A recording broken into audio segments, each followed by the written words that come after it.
went into the Central Hotel. Yeah. I didn't expect anything. So I'm here drinking.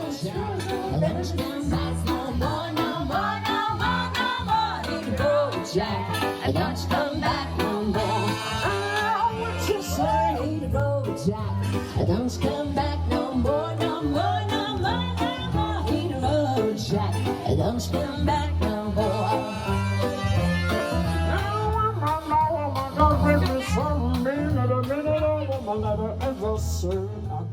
You know, I was very impressed by everything, and the way you play piano, it is something special. This is impressive, and you know that. But Thank you. No, really, I need sometimes confirmation because in Switzerland the people doesn't show much. Sometimes they don't show emotions. Sometimes I'm really doubting, am I good enough? Because Central, it's a very nice place. So people are really party people, and they're open-minded because they're kind of used to it of live music here in Central. But there are so many places around Switzerland. They look at me like I'm coming from Mars. And I'm doubting until the last song, am I good enough? Am I fine?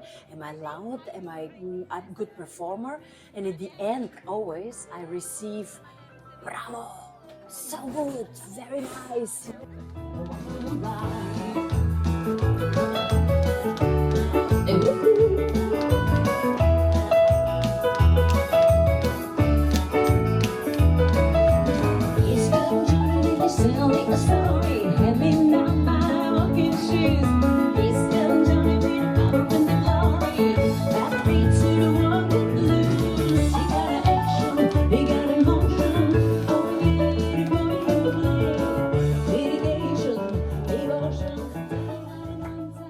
Musicians, we always have a role. We play the role. yes, I'm not the same person when I'm at home.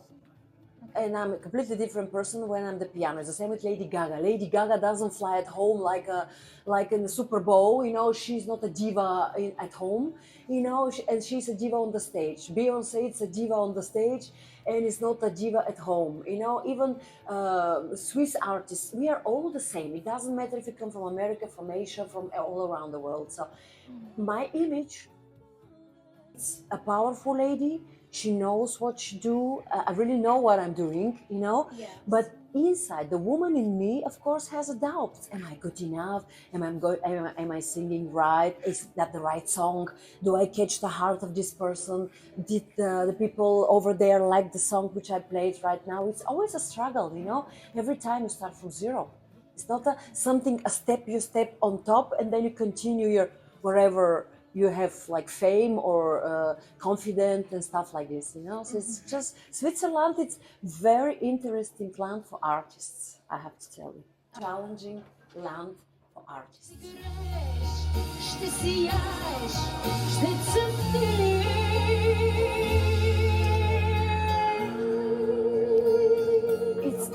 It's tough. I'm telling you, I never thought that, I was thinking that's the music business all around the world because since I do music, 80% of the time I'm in Switzerland. So I started like 35 years ago and I'm like 26 years here.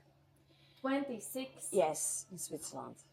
Okay. So I was thinking that's the normal reaction of the people around the world when they listen to live music. But I had an event in Bulgaria. And I was playing because I know the first song, nobody danced. The second song, nobody danced. I was playing the first song, and then all of a sudden, I looked right, and I saw 150 people dancing, and I was like, okay. And then that was the moment I've realized that there is also a different level of reactions on the music, And I start really to enjoy very much the reactions in Eastern Europe, the Bulgarians. Let's say I play very much in Turkey, I play in China, I play in Hong Kong, in Bangkok, in India, in Italy, in France. The reactions there are completely different than the reactions here in Switzerland. And I like the other ones more. All right, but that night when I first saw you, the audience was open. It seemed to be open. This place is special here in Central, because it's well known like a party place with live music, and they have more or less like regular guests, like Stammgäste, people they constantly come, and they're expecting you to do stuff like this. So the public here is public which it's already well trained party. Yeah, But if I do, let's say, a seminar, if I do a birthday party, the first 1-2 hours is like, if she's going to make us dance, you know, it's always like, she looks good, maybe she's not that good, she plays good, but maybe she cannot sing that good, and the people are really surprised when the whole package is, in my case, really nice. So I sing good, I play good, I entertain good, and the whole music picture which you have is just, well, I agree that everything is illusion.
But let me tell you a story, you know, I'm surprised how the Swiss people are in Switzerland and how the Swiss people are out of Switzerland. That's very, very interesting thing. I was really shocked, you know, because when I go on a holiday, I always go on a holiday alone because I really need to relax. I'm into meditations and relaxations and stuff like this. So the first people, they come to me and they start to flirt with me and to make me compliments and to clap if I go there on the kind of a stage and I sing, are the Swiss people. No. Yes. Very, very interesting. I think the Swiss, they feel a little bit under pressure here in Swiss because they always think what the neighbor is going to say, what the boss is going to say, what this guy is going to say. You know, when the Swiss, they go out of Swiss and they're on a holiday and they relax their hearts, they're just perfect. Really, really interesting. Yes? Since I saw you together with piano, and in every video you're always playing piano and singing together. Yes. It means you are connected, and how you discovered yourself, you're gonna be an artist who sings and plays the piano. It's funny. I never decided anything in my life. It's all destiny. Things that are supposed to happen, they happened without me even understanding this. First of all, nearly nobody from my family is a musician. My grandmother sings a little bit. My grandfather used to sing a little bit in the choir from the city. Standard, nothing special. And then when I was a baby, 10 months old baby, my grandmother had me in the hands and I had the baby toy and then I started like in the rhythm of the television on the radio was running and I was listening to the song and I started tacting the rhythm with the baby toy. And my grandmother was like, wow, this little baby, it's talent. And it was very cool because my neighbor upstairs, she was the violin conductor, the conductor of the violin orchestra in my city, the best orchestra in the city. And she was top musician from the city, you know.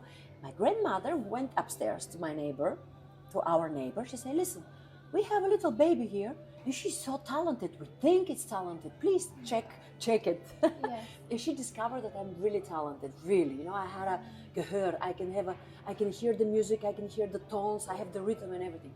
And when I was 5, I started my first solfège, my first piano lesson. Mm-hmm. I was never thinking I will be a singer. Never. My idea was to be a professional classical piano player. I studied classic for 11 years. I was one of the best one. I was winning concourses and competitions in Bulgaria, and they told me she is very, very good talent and she has a huge potential to be a professional classical piano player, to do concerts all around Bulgaria, Europe, or wherever, you know, even all around the world. But then I start singing in the choir, and I liked it. Like, oh, oh, oh. Life treats you kind, and I hope you have all your dreamed out. I'm wishing you joy and happiness. But above all this, I'm wishing you love.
Can you start with us like a singer in a hotel? We are starting in 1 week, and we need a singer. We are a cool band, very nice band, but we don't have a singer. Can you come and become our singer? And I'm like, I know 4 songs.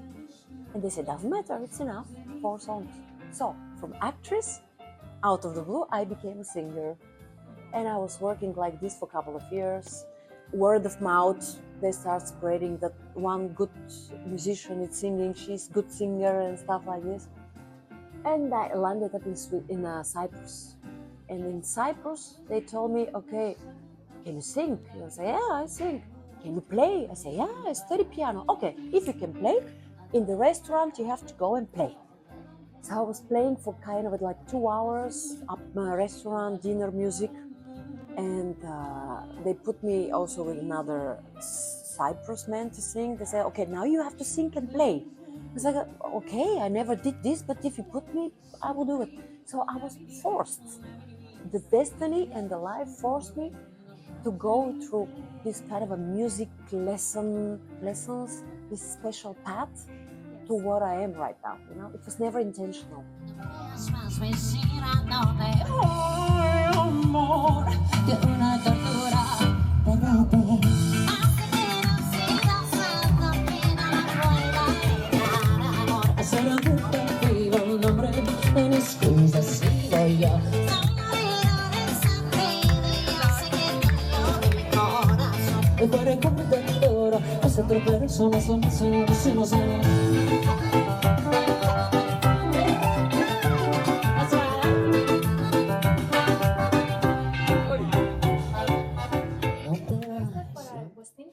This is like your goal from the beginning, or it was No, miracle? I was just stepping forward, one feet in front of the other.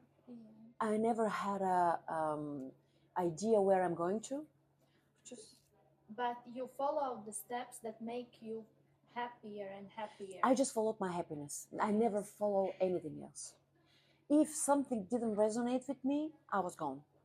You know, that was the key to what I am right now. I always followed my heart. As long as that feels good, I do it. As long as it makes me happy, I do it. If I feel doubts or I feel uncomfortable, something is just, this kind of a strange feeling in your stomach, then I'm gone. What age you understood this is the way you're gonna follow? Like, how important is your happiness? Do you remember what time it was? I was just following the flow. I never realized that that's the happiness. I realized it later on.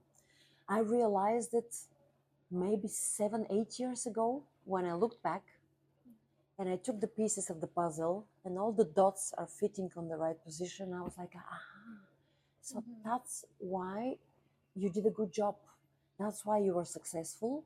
That's why everything was going smoothly, because you just followed your path. You followed your heart. You followed your. It was not even an ambition to be famous. I never wanted this. I never wanted it. It's very funny.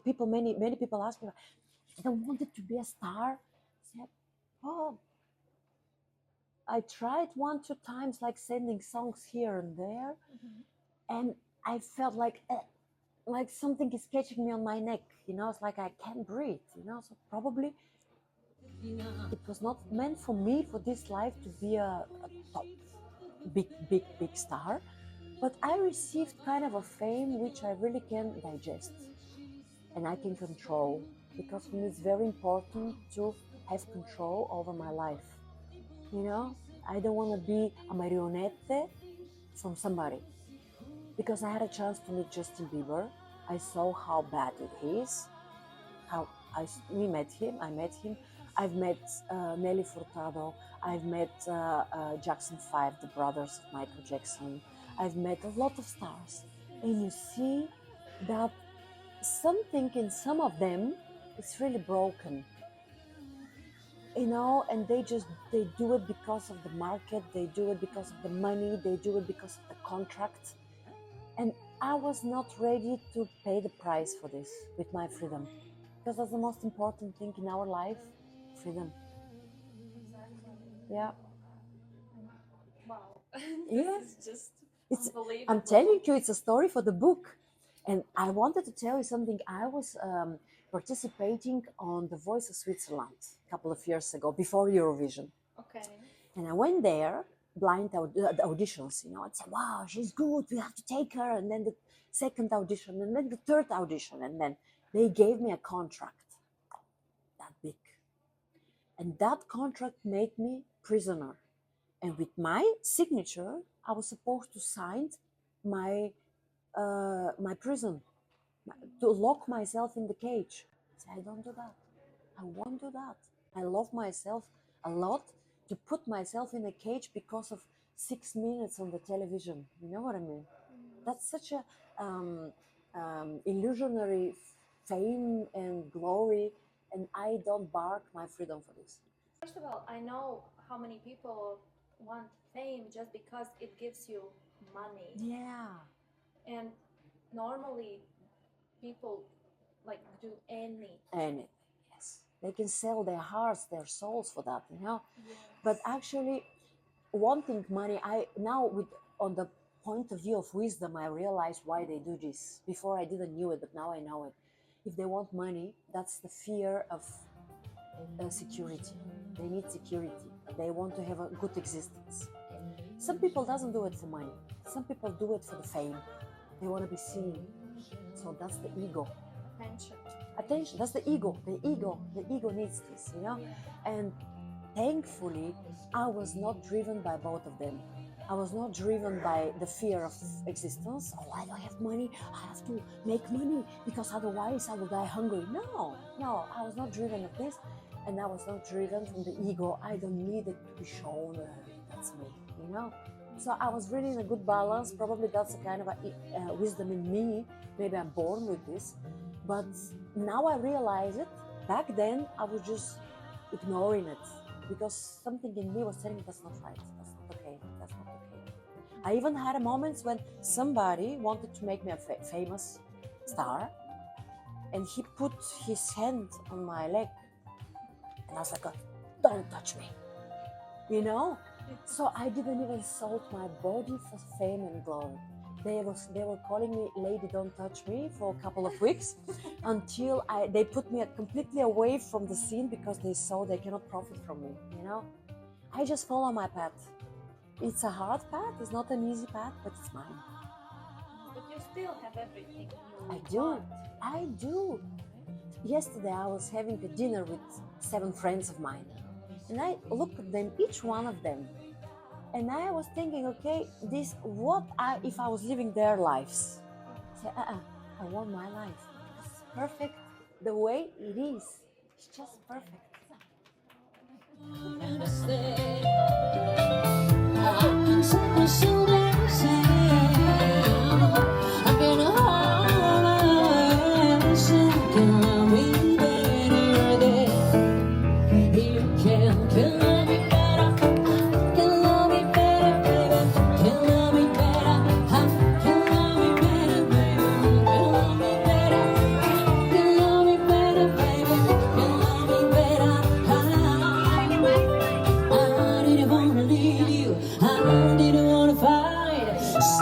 To cry and I remembered wait a second, I found some flowers, write my name in the sand, talk to myself for hours, things you don't understand. You didn't do any additional jobs to be a singer. No. Never worked for Never. never did anything. Never. else. I even from the beginning when I came to Switzerland, because I knew nobody here, God connected me with an agency. You know, it's always kind of a power which helps me. You know, I have to be honest with this. You know, it's always something helping me. And I was playing in the piano bar, and a guy came and said, "Oh, you're good. Take my card." And 5 days later, I was supposed to call him because I needed kind of a job for something. You know, and he said, "You were good back then. Let's work together." So I had a music manager, like a agency. They booked musicians in the hotels every month, a different one. And then a couple of 3-4 years later, I realized everything what this agent do, I can do it too. So I started being my own manager, and I just started booking myself, and everything which I created, I did it with those 2 hands. Everything which I am is made up of this, so I'm self-made. So you really, when you, for example, want to perform somewhere, you do it yourself. You're not asking anybody, like your agent or anyone. I don't have nobody. I'm my agent. And the people are always coming to me and they say, "We saw you over there in this seminar, you were singing over there, or in this birthday party, you're good. Can you come and play on my birthday party?" So I do everything. I do business talk. I do bargaining, price, this, that. I do contracting. I write the contracts. I do bills. I send the bills. I do driving. I do the roadie. I carry on all the equipment. I do installation. I do montage. I do singing, playing, entertaining. So I do roadie again, and then the same procedure again. So I think 15 in one. But what about your precious time? How you manage to do it? So, about your social media also? Never thinking? I do it by myself. I used to have a 15-year-old guy. He was helping me, but mostly direction Bulgaria, because he's Bulgarian and he was student, and he wanted to study like computering and social media. I said, okay, take my profile and do whatever you want with my profile. So he was doing my profile for probably like 3 years. Now I took over because he has to go to school, he has an exams and everything. So now I do my social media alone, and my posting, my video recording, my video editing, my sound corrections, everything I do it by myself. As I say, self-made forever. But it's because you love to do it. You never felt that you're, oh my God, I can't do everything, this is too much. Sometimes I feel it, but it's really hard to find somebody to match your taste and to understand what you want. And I've experimented, sometimes you give something, a project to somebody, do it, and then you see the big mess, then you paid money there, and then you have to do it by yourself afterwards. You know, I had a couple of times situations like this when I realized I better do it on my own. I save time because the time is precious. And of course, okay, money is not important, you know, but the time is the most important value because money you can save. But time you cannot save. You gotta be faster to save time.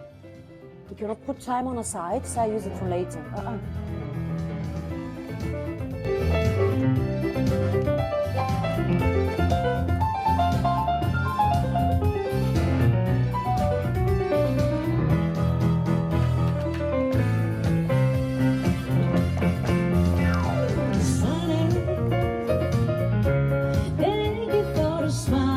Upon your face, oh sunny. Thank you for the love that proceeds grace. Now you are a spark of nature's fire. You are sweet, complete desire. Sunny, one so true. I love you. I love you.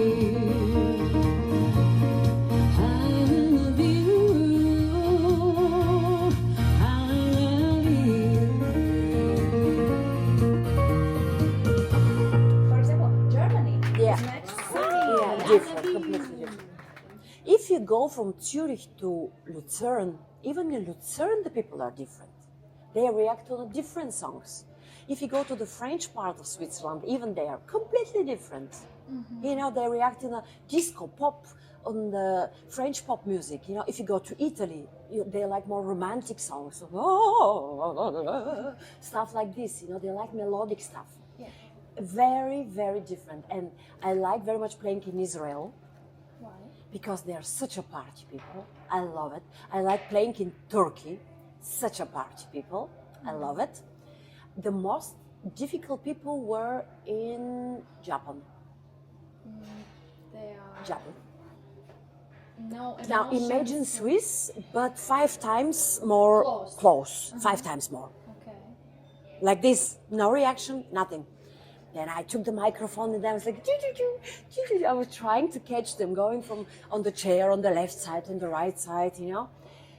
That was difficult. But at the end, I catch them. You know, Singapore was also very tricky because there is a police country. They're like machines there, you know, they're very much programmed, but they have the feeling, you know. It's a very, very interesting thing to watch the people, you know, of every different country. Very interesting. And I have intuition. I could feel what kind of songs I have to play. So how much do you need lyrics? Depends. Some of the lyrics are just when I see them once, I know them. When I sing them twice, it's already saved. So it's a muscle which I've trained quite well. Oh, I stopped being nervous. A few years ago, if I have a big event, yes.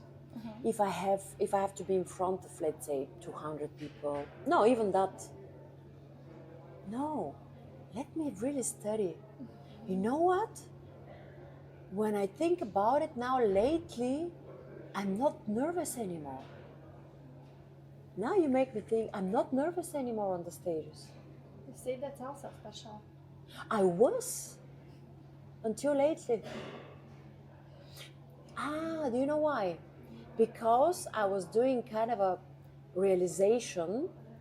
I was asking myself why I'm always so nervous on the before show.